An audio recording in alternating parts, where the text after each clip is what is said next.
नमस्कार दोस्तों, मेरा नाम है आशुतोष मांडके और आप देखना शुरू कर चुके हैं डायनामिक इम्पल्शन। आज के इस वीडियो में हम बात कर रहे हैं 23 अगस्त 2024 के करंट अफेयर्स की। और अब जब आपने वीडियो के थंबनेल पर क्लिक करते हुए वीडियो देखने की शुरुआत कर दी है तो अंत तक जुड़ रहिएगा, क्योंकि आप सभी लोग जानते हैं कि ज्ञान को कभी भी अधूरा नहीं छोड़ना चाहिए। इसी बात के साथ हम शुरू कर रहे हैं आज के इस वीडियो को आज की पहली जानकारी के साथ। आइए देखते हैं पहली जानकारी। केंद्रीय ऊर्जा मंत्रालय ने बिजली क्षेत्र में दक्षता, पारदर्शिता और प्रभावशीलता बढ़ाने के लिए 3 नए ऑनलाइन प्लेटफॉर्म प्रॉम्प्ट ड्रिप्स और जल विद्युत डीपीआर लॉन्च किए हैं। प्रॉम्प्ट ड्रिप्स और जल विद्युत डीपीआर, ठीक है, ऐसे 3 नए प्लेटफॉर्म हैं। नई दिल्ली में केंद्रीय मंत्री मनोहर लाल खट्टर द्वारा अनावरण किए गए इन प्लेटफॉर्मों को बिजली मंत्रालय के तहत, विद्युत मंत्रालय के तहत केंद्रीय विद्युत प्राधिकरण द्वारा विकसित किया गया था, जिसमें एनटीपीसी ने प्रॉम्प्ट प्लेटफॉर्म के विकास में भी सहायता की थी।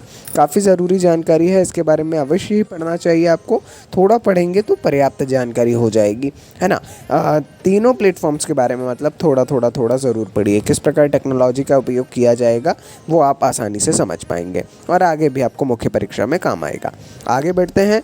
भारत का पहला संविधान संग्रहालय, जिसका नाम संविधान अकादमी और अधिकार और स्वतंत्रता संग्रहालय है, इसका उद्घाटन ओपी जिंदल ग्लोबल यूनिवर्सिटी द्वारा किया जाएगा। यह पहल भारतीय संविधान को अपनाने की 75वीं वर्षगांठ मनाती है ना। मतलब विशेष अब एक ऐसा उद्घाटन किया जा रहा है ओपी जिंदल ग्लोबल यूनिवर्सिटी में, है ना। तो आप देख सकते हैं, वैसे मैं बताऊं तो उतना बहुत ज़्यादा ज़रूरी जानकारी तो नहीं है, लेकिन हाँ, आप देखना चाहें, थोड़ा पढ़ना चाहें इसके बारे में तो अवश्य ही पढ़ सकते हैं। मेरा व्यक्तिगत तौर पर मानना है कि ऐसा मतलब विशेष तौर पर नहीं देखा जाता है संविधान अकादमी करके, है ना। तो इसीलिए इसको एक आप इनोवेटिव तरीके से ले सकते हैं और इस प्रकार से अन्य क्या है देश में उसको जान सकते हैं। आगे बढ़ते हैं। जुलाई में भारत रूसी तेल के दुनिया के सबसे बड़े आयातक के रूप में चीन से आगे निकल गया, क्योंकि ईंधन उत्पादन में कम लाभ मार्जिन के कारण चीनी रिफाइनर में कम खरीदारी की, है ना। जो चीनी रिफाइनर्स हैं उन्होंने कम खरीदारी की है इस बार। जैसा कि आयात डेटा की तुलना से पता चला है, रूसी कच्चे तेल ने पिछले महीने भारत के कुल आयात रिकॉर्ड 44% हिस्सा बनाया, जो बढ़कर 2.07 मिलियन बैरल प्रतिदिन हो गया। वाकई में एक बहुत बड़ी संख्या है, आप खुद देखिए, है ना। जून की तुलना में 4.2% अधिक और एक साल पहले की तुलना में 12% अधिक है। व्यापार से भारतीय शिपमेंट पर डेटा और उद्योग सूत्रों ने दर्शाया। कहीं ना कहीं बेहद ज़रूरी जानकारी है, पढ़िएगा ज़रूर। आगे बढ़ते हैं।